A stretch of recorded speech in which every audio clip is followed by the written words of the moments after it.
একটু বসো, আমি মাকে নিয়ে আসছি। হ্যাঁ মা, মা আমি একটা অপরাধ করে ফেলেছি মা। অপরাধ? কি অপরাধ করেছিস তুই? বল, কি অপরাধ করেছিস? আমি তোমাকে না বলেই হঠাৎ বিয়ে করে ফেলেছি। তুই বিয়ে করেছিস? হ্যাঁ, আমাকে ক্ষমা করে দাও মা। তুই ক্ষমার কথা বলছিস, আর আমি আমার বৌমাকে দেখতে চাই। বৌমাকে কোথায় রেখে এসেছিস বল, আমি তাকে নিজে গিয়ে নিয়ে আসবো। বৌমা কোথায়? ড্রয়িং রুমে। কি নতুন বউকে তুই ড্রয়িং রুমে বসে রেখেছিস? তুমি অসুস্থ তাই। আমি অসুস্থ? এখন আমার কোনো অসুখ নেই। চল আমার সঙ্গে চল, বৌমাকে ঘরে নিয়ে আসি। চল। কোথায় আমার বৌমা?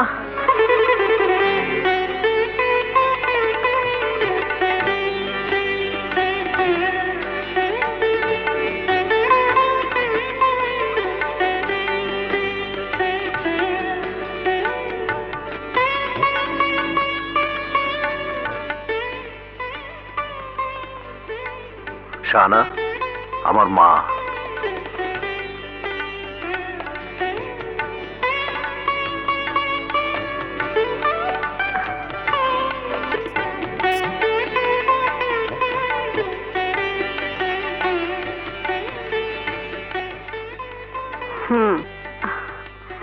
এসো বৌমা, এসো।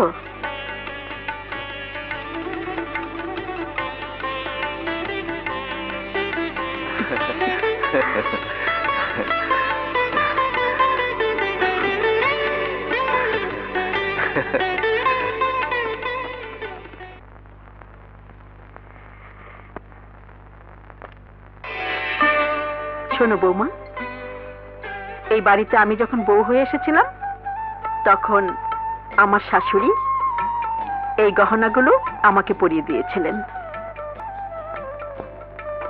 আর আজ আমি তোমার শাশুড়ি, আজ আমি তোমাকে পরিয়ে দিচ্ছি।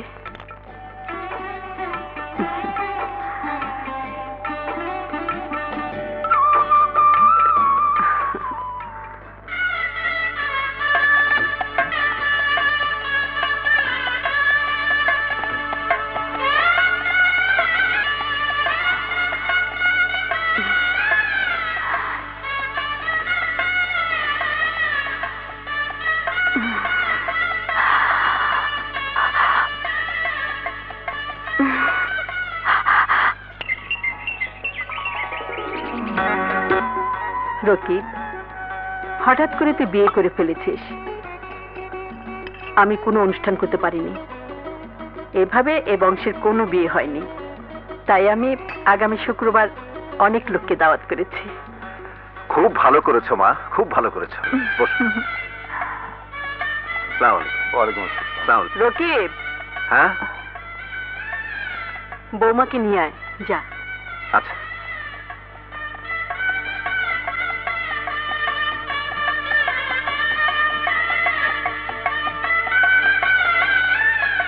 আসসালামু আলাইকুম। ওয়ালাইকুম আসসালাম। আপনাকে তো ঠিক চিনতে পারলাম না। আমার নাম জরিনা বেগম। আমার মেয়ের সঙ্গে তো আপনার ছেলের বিয়ে হয়েছে। বলেন কি?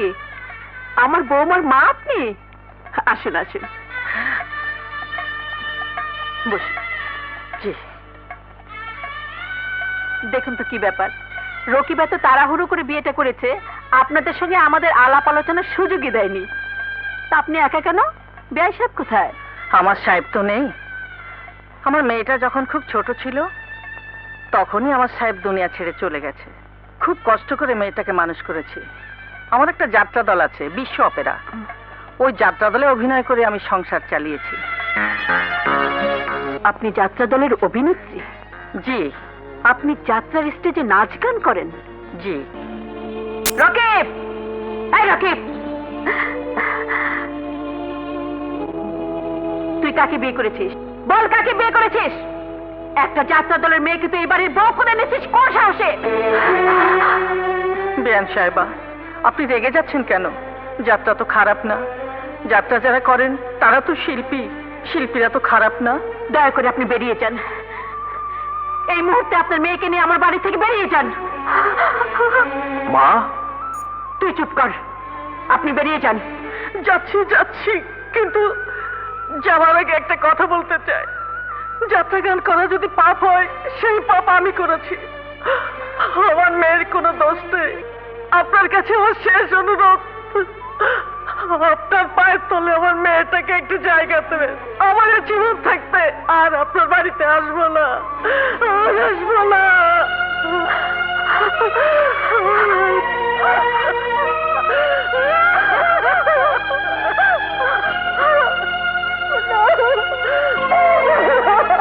ছি ছি ছি ছি, এই বাড়ির একমাত্র ছেলে শেষ পর্যন্ত সে যাত্রা দলের মেয়ে বিয়ে করলো। কি জঘন্য ছেলে রে বাবা। এই চলো চলো, এখানে আর থাকার দরকার নেই, চলো। আর কোনো মেয়ে পেল না? চলো, সম্মান আছে, চলো। হ্যাঁ চলো। হ্যাঁ, এসো। কি তাই তো। আশ্চর্য ব্যাপার, কিরকম একটা কাণ্ড হয়ে আমরা গেল। কল্পনাও করতে পারি না এটা। হ্যাঁ ছি, আবার আমাদের এখানে দাওয়াত করে।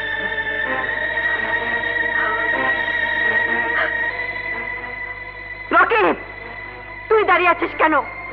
ওই যাত্রা দলের মেয়েকে যেখান থেকে তুলে এনেছিস ওখানে রেখে আয়, যা।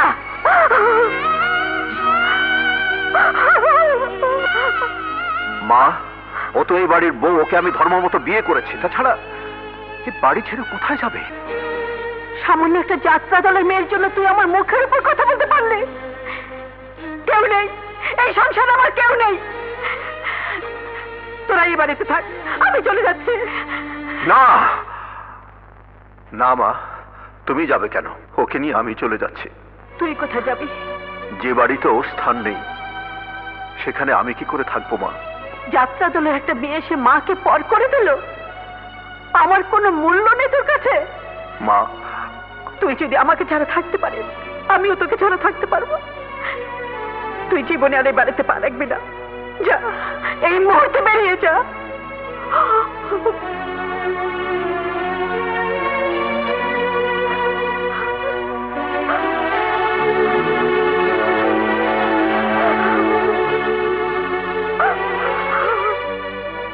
দাঁড়াও।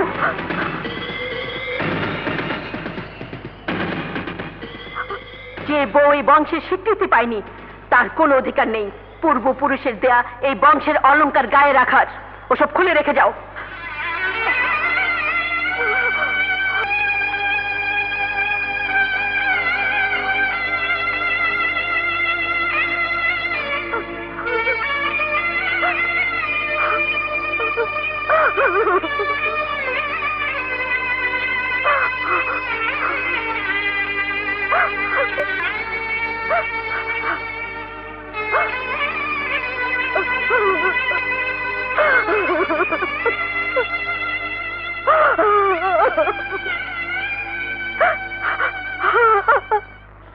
আপন মানুষ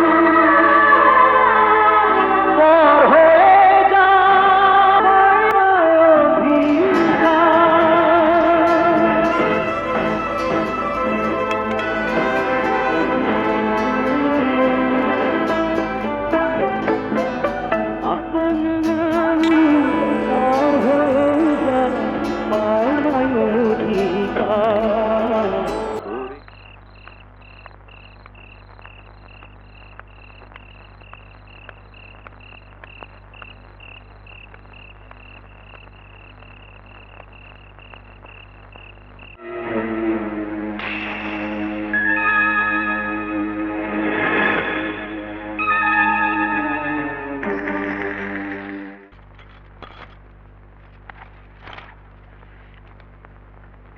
এ যে অনেক মূল্যবান অলংকার। এত রাতে অলংকার বিক্রি করতে এসেছো? হ্যাঁ, আমার ভীষণ বিপদ। আপনার দোকানে গিয়েছিলাম, দেখি বন্ধ হয়ে গেছে, তাই বাড়ির ঠিকানা নিয়ে আপনার কাছে এসেছি। তুমি বসো, আমি টাকা নিয়ে আসছি। আচ্ছা।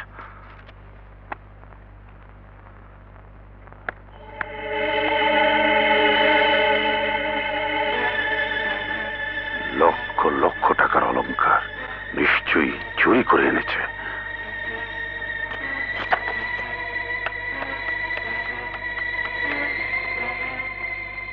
Hello, police station.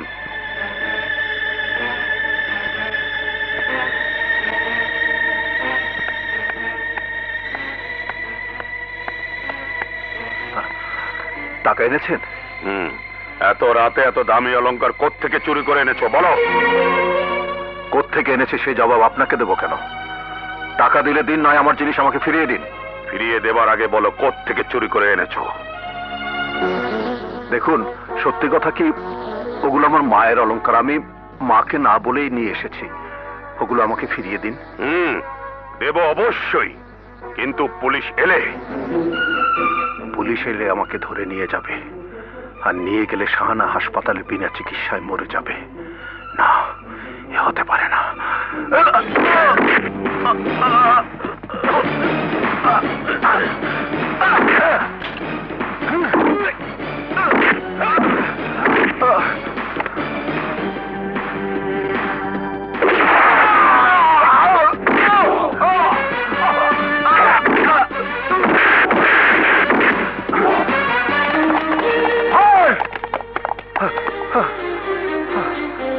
ইন্সপেক্টর সাহেব, এই শয়তানটা আমার চাকরকে গুলি করে মেরে ফেলেছে। আর একটু দেরি হলে আমাকেও মেরে ফেলতো। বিশ্বাস করুন, আমি খুন করিনি। Shut up!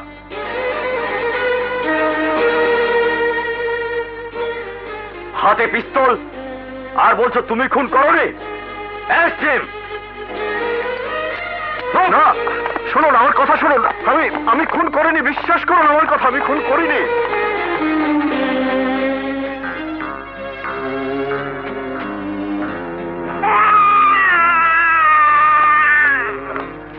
আপনার ছেলে হয়েছে। আমার স্বামী কোথায়? আপনার স্বামী অপারেশনের টাকা জোগাড় করতে গেছে, এখনো ফিরে আসেনি। আমি নিজের দায়িত্বে আপনার অপারেশন করেছি।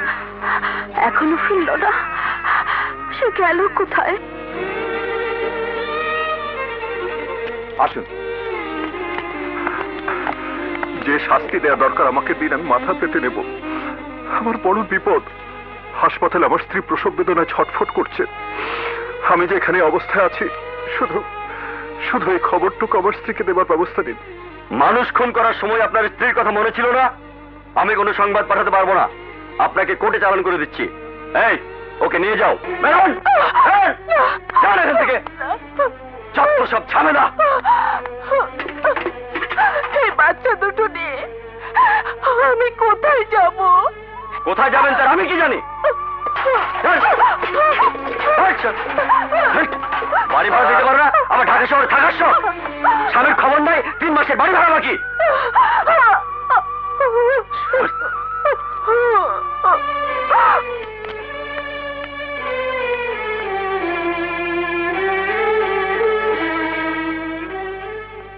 কি হাসপাতালে নেই, বাড়িতেও তালা ঝুলছে?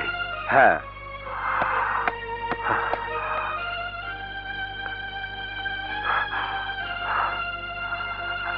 নিশ্চয় বাড়িওয়ালা ওদেরকে তাড়িয়ে দিয়েছে। আমার দুধের শিশু নিয়ে শাহানা যে কোথায় কোথায় ঘুরে বেড়াচ্ছে, কিভাবে তারা দিন কাটাচ্ছে। ইয়া আল্লাহ, আমি তো কোনো পাপ করিনি। বিনা কারণে আমাকে খুনের আসামি করা হয়েছে। বিনা কারণে আমাকে খুনের আসামি করা হয়েছে।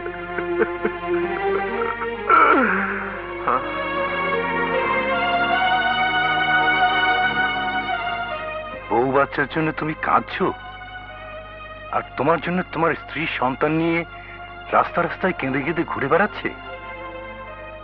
বেটি যখন বাম, তখন এইরকমই হয়। এরই নাম জীবন, এরই নাম সংসার। আপনি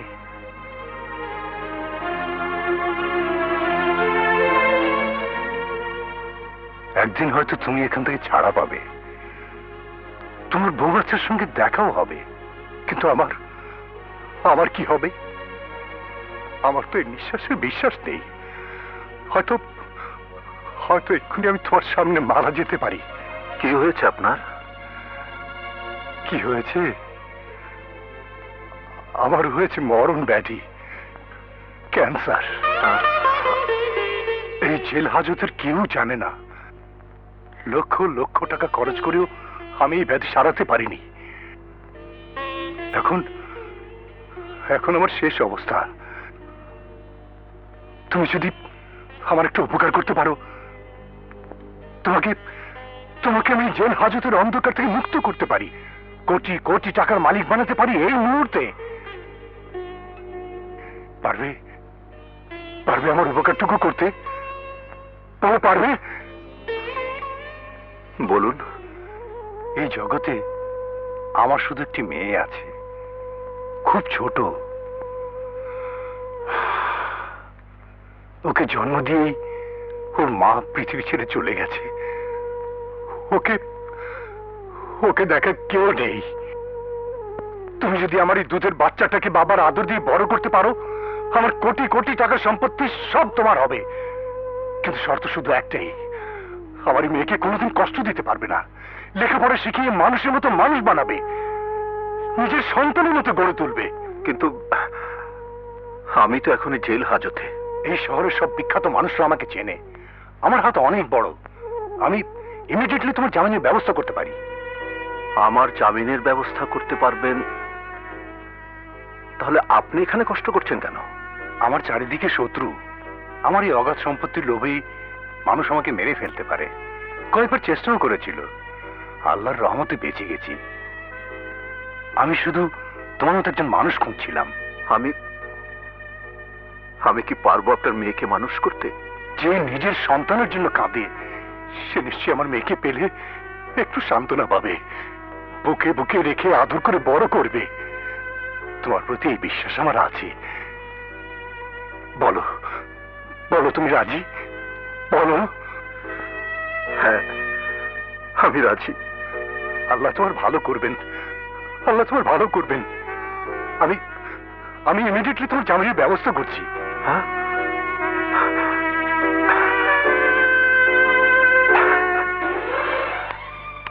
আম্মু আর পাচ্ছি না।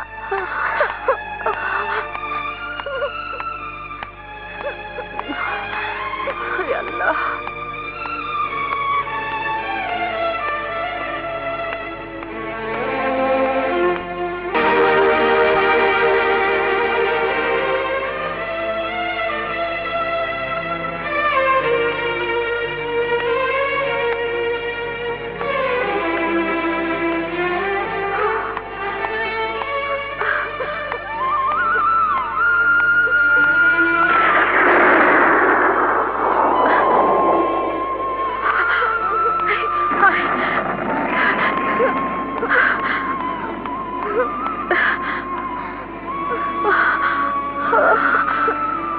ও মা গো,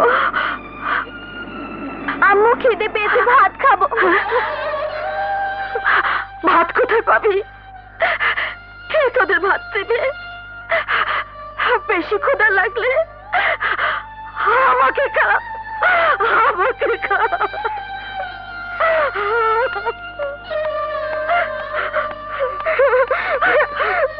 কে বাবা? কি? আমার খুব ক্ষুধা পেয়েছে, আমার মা ভাত দিতে পারে না, আমি ভাত খাবো। আমি ভাত খাবো। বৌরানী,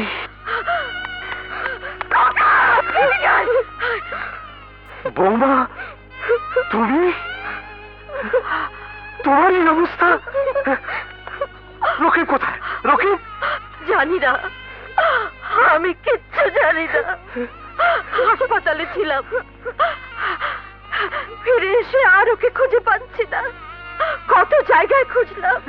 বড় বাড়ির বউ হয়ে ফুটপাতে পড়ে আছো। ক্ষুধায় তোমার বড় ছেলে মানুষের কাছে ভিক্ষে চাইছে। এ দুঃখ আমি কাকে বলবো? আল্লাহ, তুমি মানুষকে এত দুঃখ দিতে পারো? বৌমা, ভাগ্যে যা থাকে তাই হবে। তুমি আমাদের বাড়িতে চলো। তোমার এই দুটি দুধের বাচ্চার দুঃখ আমি আর সহ্য করতে পারছি না। চলো চলো বৌমা। না, যে বাড়ি থেকে আমার স্বামী চলে এসেছে তার অনুমতি ছাড়া আমি আর ওই বাড়িতে যেতে পারবো না। এভাবে থাকলে তুমিও মরবে, বাচ্চা দুটোকে মেরে ফেলবে। চলো বৌমা, চলো। আপনি রকিব চৌধুরী? সাহেব আমাকে ফোন করে সব বলেছেন। এই হচ্ছে উর্মি। এসো।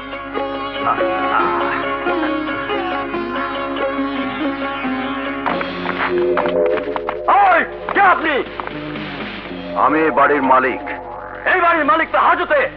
এখন থেকে এই বাড়ির মালিক শওকত মির্জা। না, এ বাড়ির পাওয়ার অফ অ্যাটর্নি আমার কাছে। ওই তোর অ্যাটর্নির গুস্তি গিলাই।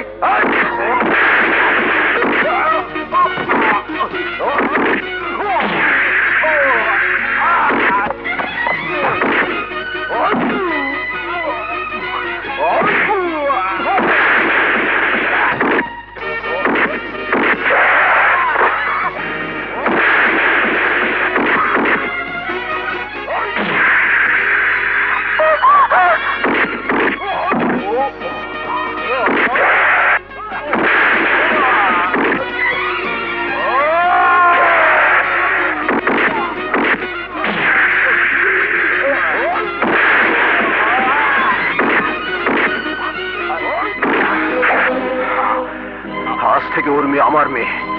ওর দিকে কেউ তাকালে আমি তার চোখ তুলে নেব। আর মির্জাকে বলে দিস, আজ থেকে আমি ওকে শান্তিতে থাকতে দেব না। আমার বাড়িতে শিশুর কান্না।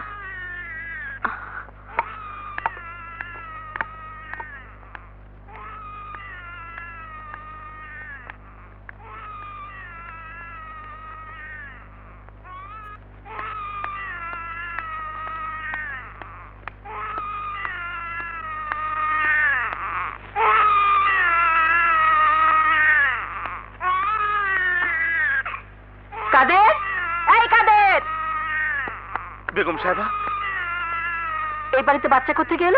কে রেখে গেল? কার বাচ্চা? আমার বাচ্চা। মানে? আমার এক বিধবা বোনের বাচ্চা। কদিন আগে আমার বোনটা মারা গেছে। এই দুনিয়াতে এই বাচ্চাটার আর কেউ নেই বলে আমি ওকে নিয়ে এসেছি। আমাকেই লালন পালন করতে হবে। ও তুই তো ওকে মানুষ করতে পারবি না। ওকে মানুষ করবে কি করে? ও এই, আমার প্লেটে দে।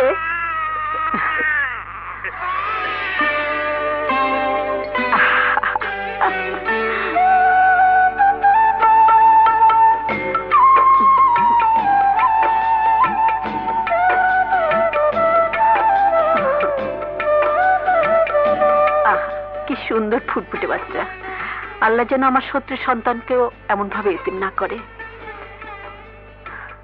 এই কাদের, যা তো ওর জন্য দুধ বানিয়ে আন। আর শোন, বাজারে দুধে তো ভেজাল। ওসব দুধ খাওয়ালে বাচ্চার অসুখ করবে। কালকে তুই একটা দুধের গাই কিনে আনবি। আচ্ছা।